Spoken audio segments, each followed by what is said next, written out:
After the somber funeral for my father, a prominent shareholder, my brother-in-law caught us off guard by raising the delicate topic of inheritance. The focus shifted to stocks and a substantial $5 million bequest, confidently asserting that my wife, the eldest daughter, and my sister was set to inherit this windfall. The revelation initially filled her with joy at the prospect of a significant inheritance. However, their excitement was short-lived when the family lawyer delivered the disheartening news that my brother-in-law had no legitimate claim to the inheritance. I, Greg Johnson, a 42-year-old office worker, reflected on my father's vibrant life, despite his age of 78. He remained full of vitality, actively engaged in his work. My older sister, a perpetual source of trouble, led a carefree life, causing continuous worry for our parents. In her middle age, she introduced Aaron Corner, a man she intended to marry. Despite his youth and handsomeness, I couldn't warm up to him due to his demeanor. My sister demanded that our father finance her wedding, swiftly depleting the funds and unapologetically seeking more. A year after her marriage, tragedy struck. Our father collapsed while playing golf and passed away a few days later. Overwhelmed by grief, I found myself struggling with the funeral preparations, with no assistance from my sister. After the funeral, a lawyer visited our home to discuss the inheritance outlined in my father's will. While my mother and I were already aware of its contents, my sister and brother-in-law were oblivious until then. They shockingly claimed that the stocks and the $5 million inheritance should go to my wife. Stunned and speechless, my mother and I were taken aback. The lawyer corrected them, revealing that my brother-in-law had no right to inherit. Surprised and disappointed, my sister and her husband expressed disbelief and shock. The lawyer dropped another bombshell. My sister and I did not share the same father.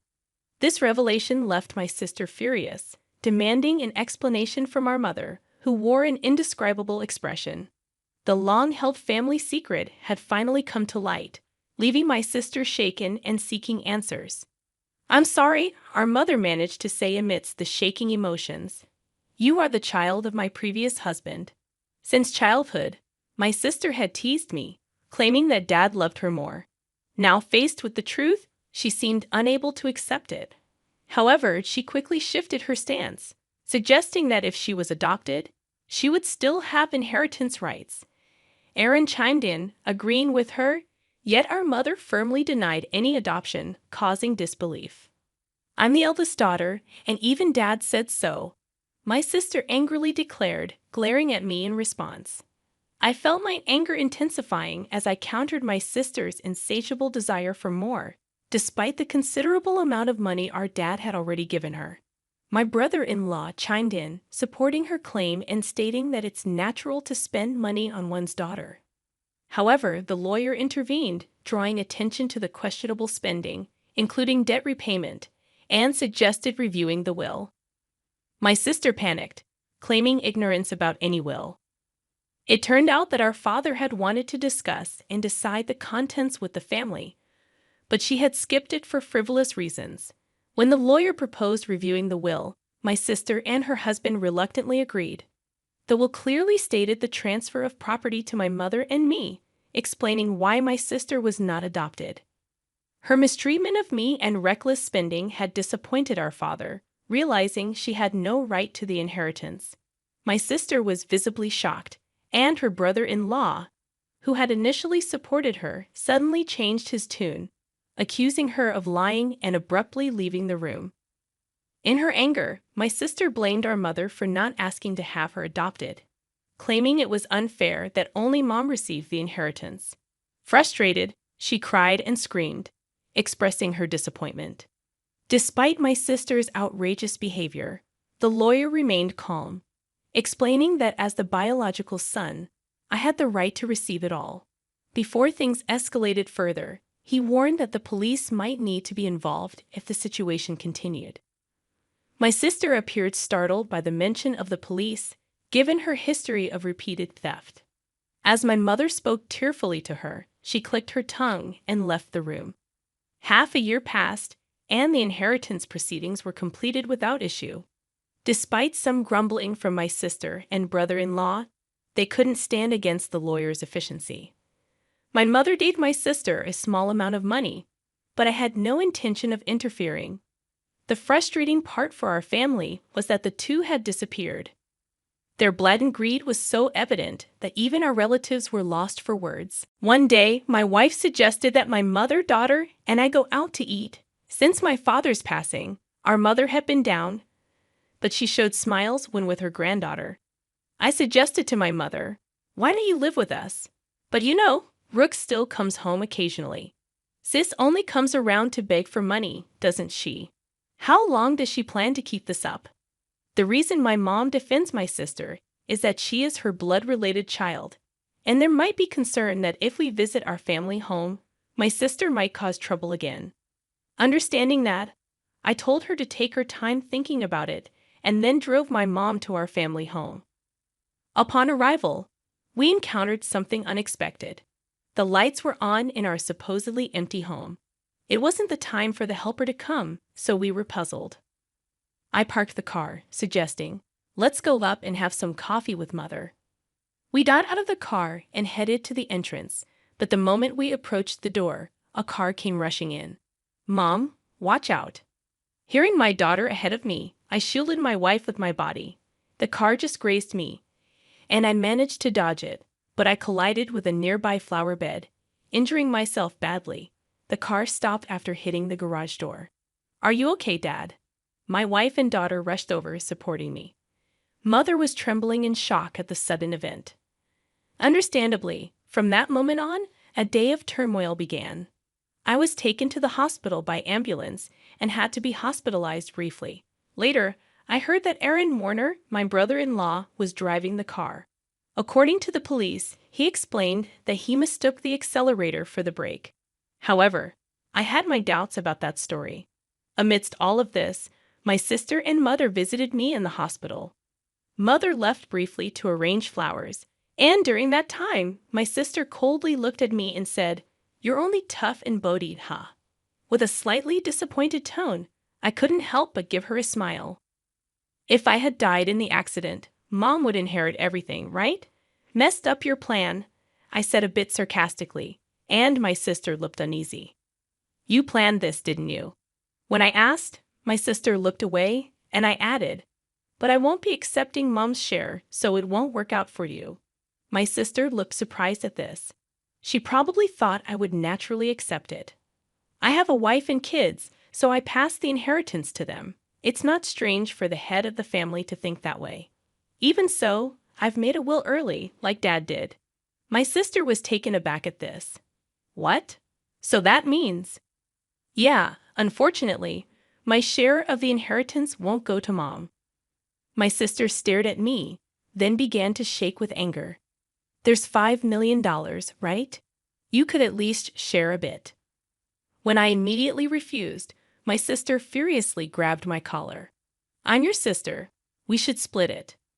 Whether it was the amount of the inheritance that drove her mad, she continued to scream in a very aggressive voice.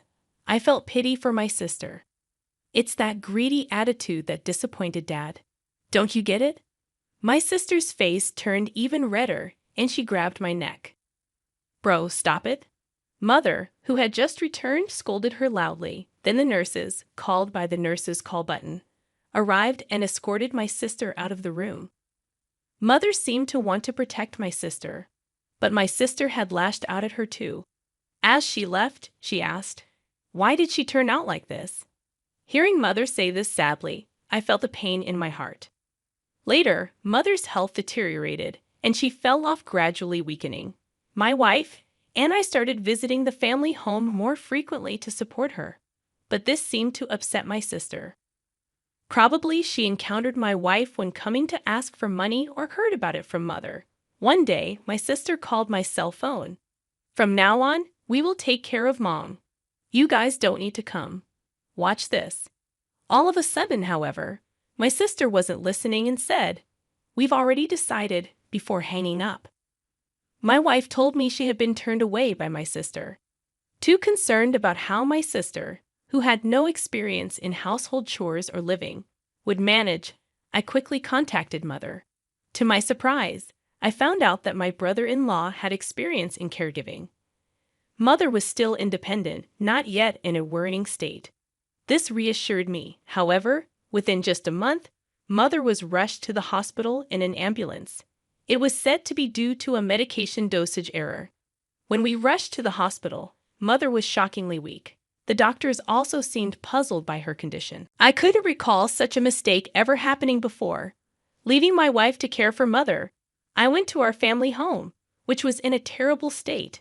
Despite my mother's love for cooking, the usually well-stocked fridge was shockingly empty. Even the helper had been swiftly dismissed. Feeling ashamed of trusting my sister even a little, anger surged within me. Checking the safe where valuables were kept, I discovered a large amount of money missing from Mother's passbook. The passbook with the inheritance was secure in a bank locker, but there was hardly any money left for living expenses. Returning to my mother, I explained the situation and revealed my sister's betrayal. Brooke did such a thing. Mother seemed unaware of the passbook issue and showed a shocked expression. When asked about the medication error, she explained that my brother-in-law had prepared it and looked troubled. "Mom, I don't think you should let them into that house. They claimed they would take care of you, but the state of that house was the worst. And you've gotten so frail. Haven't they been feeding you properly?" Speaking with concern, I hung her head. "Mom, let's live together. I'll build a new house, and we can live there together." Moved by my suggestion, Mother shed tears. However, her condition continued to worsen. Despite the doctor's best efforts, they, along with my sister, seemed to weigh heavily on her. Ultimately, Mother passed away without recovering. When I went to the family home for the funeral, all the valuable items had disappeared. It seemed that my sister and brother-in-law, in need of money, had taken them. Standing in the desolate place, I was overcome with anger.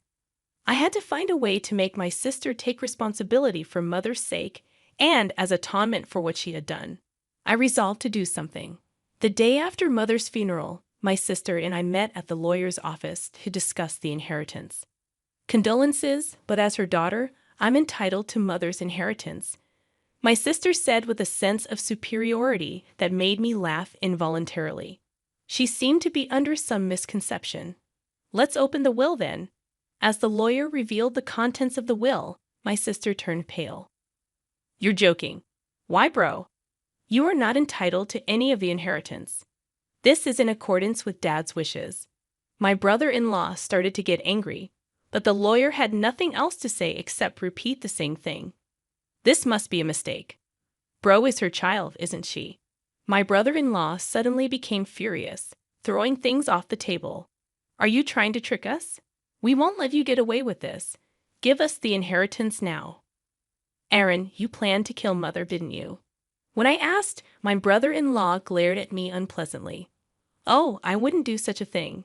"Then why did the medication error occur?" My brother-in-law appeared annoyed. "I don't know anything about that. It's impossible that I can't inherit. You must have done something." My sister was getting more agitated. "Now I'm even behind on my condo payments." I was shocked.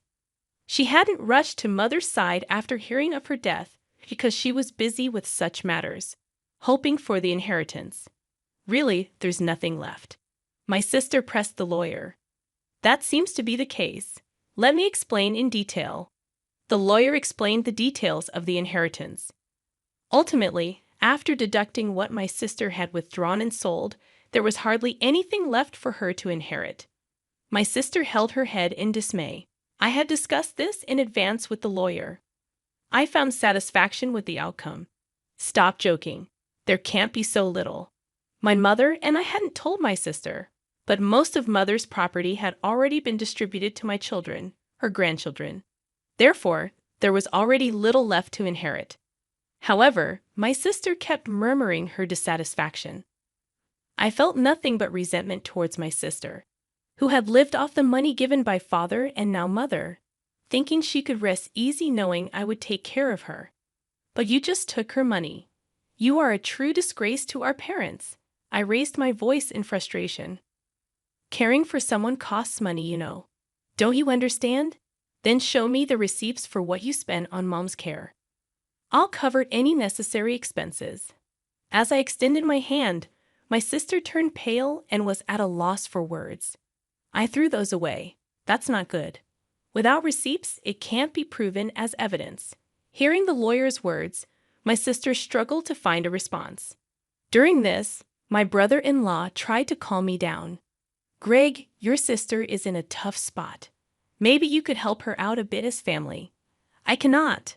My immediate response left my brother-in-law speechless. I've been hurt by my sister for a long time.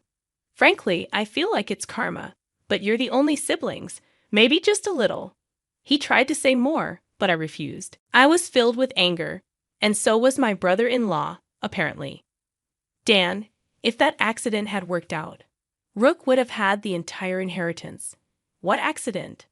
Before I could ask, my brother-in-law started talking on his own. Because of this brother, things didn't go as planned.